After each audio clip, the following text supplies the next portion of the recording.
按強積金計劃營辦人嘅強積金管理資產值計算喺強積金市場嘅市佔率。宏利係全港 No.1 嘅強積金服務供應商，並致力透過全方位嘅強積金平台，同你一齊成就更理想嘅退休生活。宏利環球精選強積金計劃總共有29隻成分基金，可以滿足客戶唔同人生階段同埋喺唔同市況下嘅需要。客戶亦都可以選擇投資喺預設投資策略。預設投資策略係一個預先設定嘅投資方案，透過投資喺宏利 MPF 核心累積基金同埋宏利 MPF 65歲後基金，成員可以管理佢哋越嚟越接近退休年齡嘅投資風險。我哋嘅成分基金分佈喺唔同類別嘅資產同市場。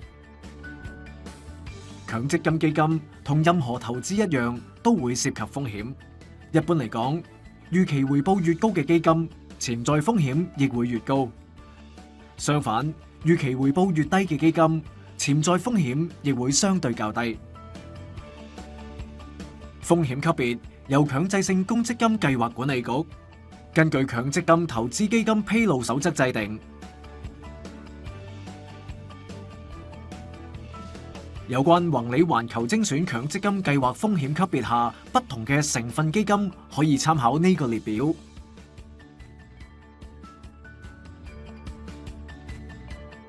宏利環球精選強積金計劃涵蓋唔同嘅資產類別，包括貨幣市場基金、保證基金、債券基金、預設投資策略基金、目標日期退休基金、混合資產基金及股票基金。我哋就由低風險嘅基金開始介紹。貨幣市場基金及保證基金均屬於風險級別較低嘅基金。我哋嘅平台分別有硬保證基金同軟保證基金。硬保證基金即係無條件保證，而軟保證基金就需要符合指定保證條件先可以獲得保證。詳情請參閱強積金計劃說明書。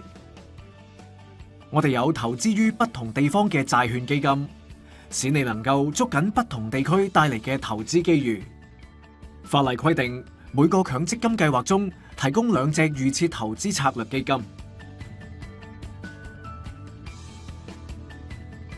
我哋嘅目標日期退休基金系列有6隻成分基金俾大家選擇。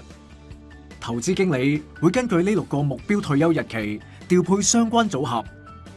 客戶可以依照最接近自己退休年份去選擇合適嘅目標日期退休基金。混合資產基金為你提供咗涵蓋不同風險程度嘅成分基金。9隻股票基金涵蓋國際、區域、單一市場同以行業為中心嘅資產配置策略。